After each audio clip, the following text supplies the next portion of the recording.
Hello, everybody, and welcome back to Progress America Unfiltered. This is Rhett Martino, back again with Tyler Brockington, and today we have a very special guest with us. Dr. Oye Owolewa is the shadow representative for Washington, D.C.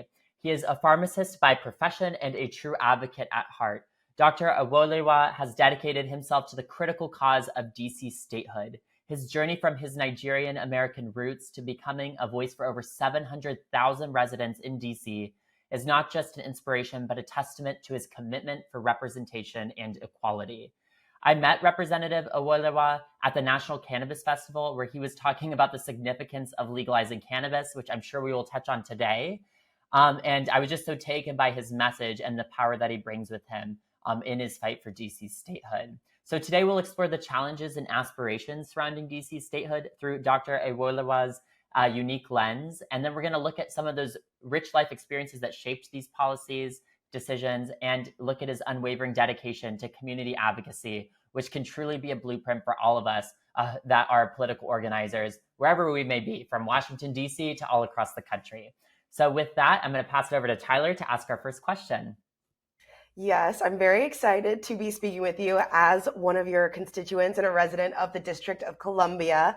So the first thing we want to talk about is, what is a shadow representative? I'm a person who lives in the district, so I kind of get it, but for a lot of our viewers, they may not understand what that means. So do you mind giving us a little background on what a shadow representative is and what the current state of DC representation is in Congress? First of all, Rhett and Tyler, thank you so much for having me. This is a really important conversation to have, and I'm glad to be able to be in that position. As you mentioned, I am the U.S. representative of Washington, D.C., often called shadow representative, because D.C. is currently not a state. So this role is a placeholder role for that eventual seated voting representative. And in this meantime, we fight for DC statehood and all things that affect DC. So we push not only the conversation legislatively, but we also, through our impact behind the scenes, try to fill and plug those holes that's left behind by not being a state. That's an awesome answer, and I think really important to dig into a little bit. And I think first I want to start with the fact that, yes, Washington, D.C. is not a state. And as a person who, I moved here a year ago. So before I moved here, I didn't really think too much about what that meant. And now as a resident, I really, truly understand what it means to not have representation in Congress. And so I would love to hear from you a little bit, especially as a person in your position. You've probably talked to thousands of residents over your tenure. So, can you talk a little bit about what it means to not have representatives in Congress directly and how that impacts the district and maybe disadvantages us? Yeah, absolutely. It's kind of analogous to having tickets to the game but never be able to get into the stadium, right? So DC residents right now, we don't have a voting power in Congress. So our taxpayers go into national policy that we currently don't have that much of an impact in. But it's not just in Capitol Hill. We don't have control over our budget. Congress can shut that down. We don't have final say over our laws. Congress can shut that down. We don't have full control of our resources like the National Guard. And oftentimes people don't really think about it until it really hits the news, whether it's January 6th and we don't have the National Guard to deploy, or a recent bill to combat crime got struck down by Congress, or sometimes our budgets could be played with, or sometimes our life in DC, whether it's how we relegate marijuana consumption and use, could be sometimes subject to political wills that folks in Congress came to do in their own respective districts. They try to hammer on DC and kind of keep us as second-class citizens. So my role is not only to advocate, is also to find people within DC like you, Tyler, to champion the cause. People like you, Rhett, in California, to really advance and amplify our fight for statehood, because it's not just a political battle, it's also an awareness issue as well. People all across the country may not realize what's happening in the nation's capital. I think that's such a great point, because so I lived in Washington, D.C. for quite a few years, and what a great time of my life that was. I mean, you two are so lucky to live in such a great area. And so I just think that had I not had spent the time in Washington, D.C., being on the ground learning about truly what it means to lack this voting representation in Congress, I don't know that I would have the awareness that I do today as somebody that lives in California, as somebody that is very politically active, right? So it's like there's like this thing where it's like almost a disconnect where it's so many of our representatives, they go to Washington, D.C., they live there, they have homes there, sometimes too nice of homes there. They just go sit there and they love their chauffeur lifestyle, the dinners at La Diplomate, of course. But that conversation is really one that doesn't leave Washington, D.C. And it is such an important thing as well, because it comes down to like this fundamental kind of what people would refer to as like an American ideology of no taxation without representation. And that is something that is so at the heart of this. So Dr. Owolewa, thank you so much for advocating for that. But I would just ask you, what could we do to get people to think more about this who are outside of DC?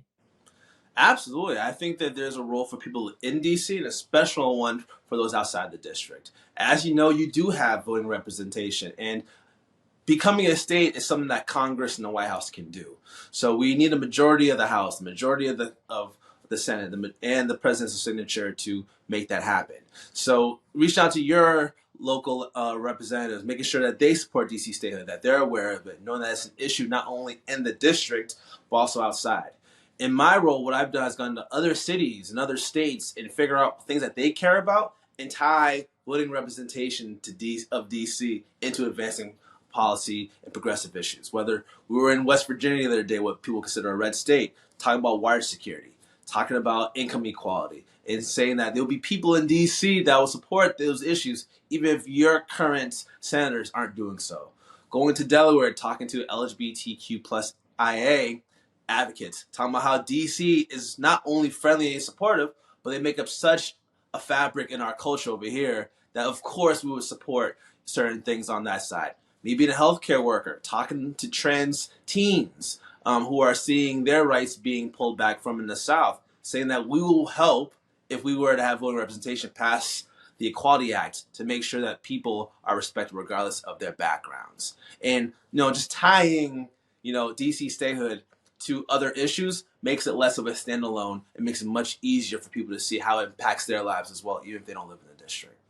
That's such a great answer. And I also think something I think about a lot is how transient DC is as, a place to live. There's a lot of people coming and going. And I think that as much as we can engage people while they live here or are thinking about living here, and continue to engage them on this issue when they leave is something that's extremely important. So it's great to have people like you, Rhett, who lived here, know how great the district is, and still care about the issue of DC statehood that you can take with you to California and continue advocating from across the country for us, for this, great place that you used to live and we still live. So that's really, really cool, and something that I hope that our viewers will think about as they watch this. But I want to get into a little bit of the momentum that we're seeing for DC statehood. Recently, we talked about some of the disadvantages of, not being a state, and how, we don't, the issue of home rule, as we called it on the show. We talked about the DC crime bill that was struck down by Congress. And that's one of the disadvantages we have to not be our own, self-governed state.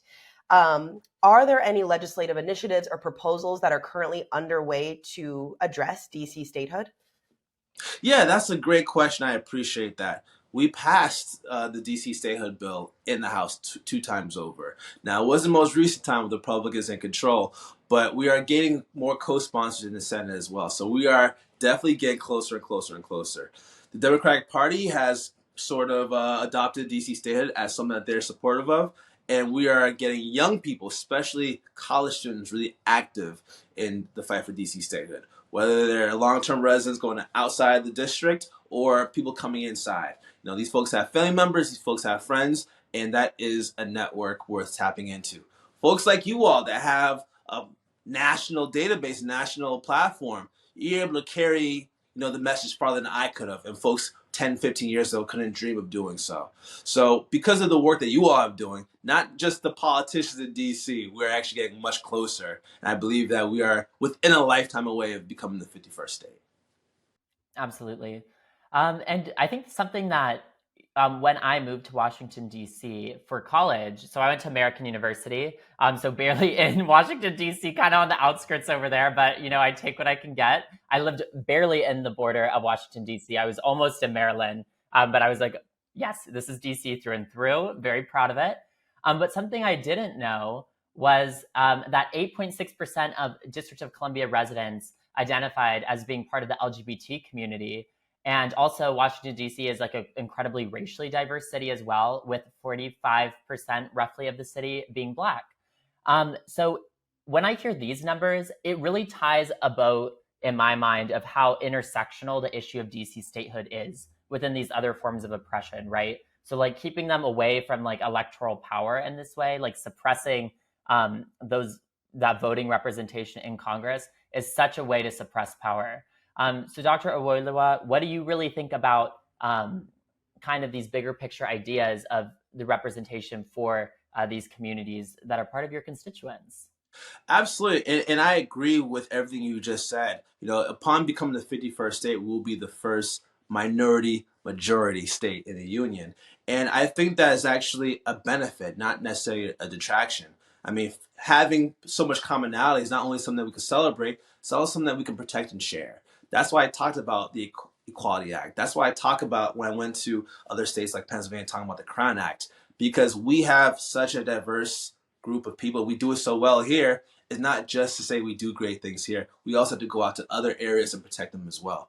Because what I've learned is that when you care about what the next person thinks about, they start to be a little more open to what you care about as well. So it's not just good strategy, it's also best humanity practices. And in DC, we do it very well.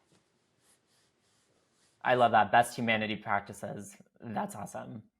Yeah, that's really cool. And one thing that I want to, I think this will probably tie in, but, as we talk about the push for statehood and that, we're really starting to see strides, one thing that would happen is that you would stop being a shadow representative, Representative Owolewa, and you would become our actual representative. So if that were to happen as our actual representative, what are some of the immediate things that you would work toward for the District of Columbia residents? And, what do you think the immediate impacts of statehood would be for all of us?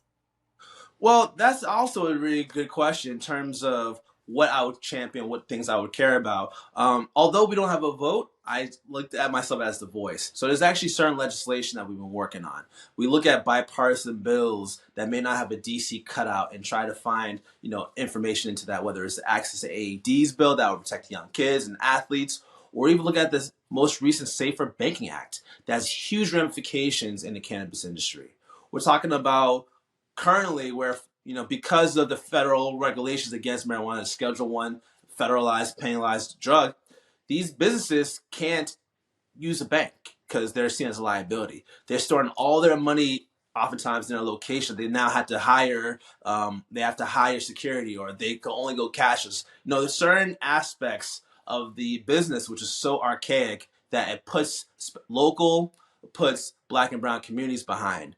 So looking into increasing that bipartisanship in that bill, seeing it pass through the Senate subcommittees, but really engaging people in this business and people in these hard-hit communities are not only how to lobby for the bill, but be prepared for it. When it comes to DC, we kind of call ourselves the mom and pop city, a business city. We had to make sure that these huge organizations and corporations don't come in and swallow up the industry once it becomes more mainstream. So that's the sort of things I would care about before becoming a voting representative in Congress. But these are also the things I care about right now because these are the things that I'm pushing. We're also helping returning citizens get their records expunged for free, as well as getting them in job placement. We're teaching Black and brown and women business owners about contracts and certifications and grants because oftentimes people fall between the cracks. And we're also engaging young people to not only becoming leaders in their own rights, but also aspiring to be professional careers that can keep them in DC for the next 10, 15, 20 years. Having a vote doesn't change that, but also being able to have more of those voting rights will be able to bring more resources and also amplify the platforms that we do currently have. That's amazing. And I really just want to emphasize that, like, especially what you said about, you have the voice right now and not the vote. I think it's so important that the work that you are already currently doing in Congress to advocate for district residents. So just wanted to emphasize that for the people watching, that you have the voice and you are doing this work to advocate for us, and you deserve to also have a vote to really have a say and have some more weight for the residents of the District of Columbia. So thank you for your work. Absolutely. I loved that answer. Really, really wanted to emphasize that for people. Watch that clip again, please. Thank Please. you. Just like reverse 30 seconds, watch it. Dr. Owolewa, I wanted to ask you, so what do you think are the next steps in this fight? Of course, we have a big election year coming up in 2024. And for all of our viewers at home, we will certainly put a link to his website into the description of this video. Please check it out. Check out every policy issue that the representative has commented on his website. It really is just a masterclass in what we would hope our elected officials to be accounted to be hopeful on, to represent. And so, Representative Owolewa, please tell us what is next in this fight for 2024. Absolutely. I think that one of the biggest themes of this office is to bring the voice and the spotlight back to the 700,000 residents living in the nation's capital.